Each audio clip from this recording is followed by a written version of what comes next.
We're still awaiting major rulings from the Supreme Court. The justices issued 2 opinions this morning, but did not touch on the cases involving affirmative action and student loans. Joining us now for more is CBS News legal contributor Jessica Levinson. So, Jessica, break down these 2 opinions issued by the court today. What did the court decide? So in one case, it really dealt with federal sentencing, and the case dealt with whether or not a defendant who was convicted in New York of a drug trafficking related murder had to serve his sentences either consecutively or concurrently.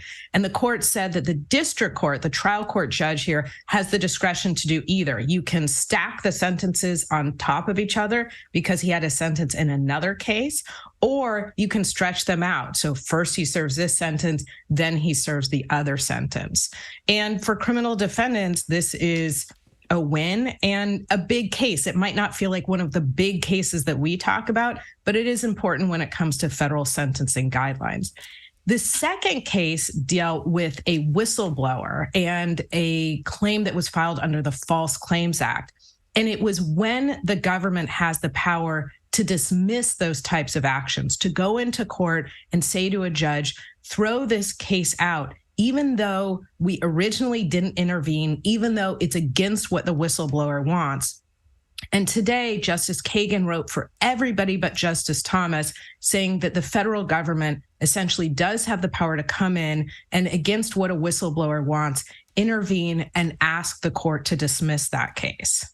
Interesting. So we are still awaiting some rulings on affirmative action and student loans. I think there's 2 affirmative action cases, but can you talk a little bit about those and how can this potentially change the higher education landscape in the U.S.?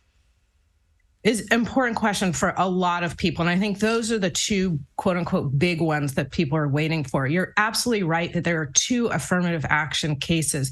And that's because one comes from a public university, the University of North Carolina, and that's going to be analyzed under the 14th Amendment Equal Protection Clause.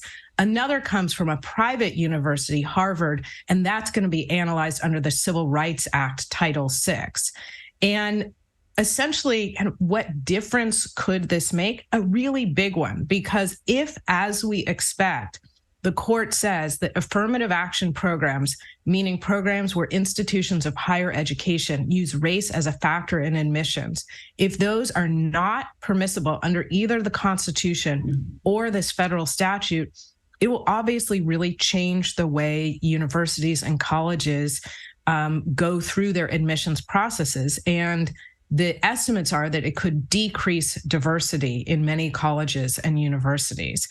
Now, add to that the fact that there's a strong possibility that this court will say that President Biden's student loan program was not properly created, that he didn't have the power to institute that, and we see a real change in higher education. Obviously, the affirmative action cases are who gets to be admitted and how, and then the student loan cases are how do you pay for that. Well, we're watching closely. Jessica Levinson, thank God that you're around to sort of guide us through. Thank you. Thank you.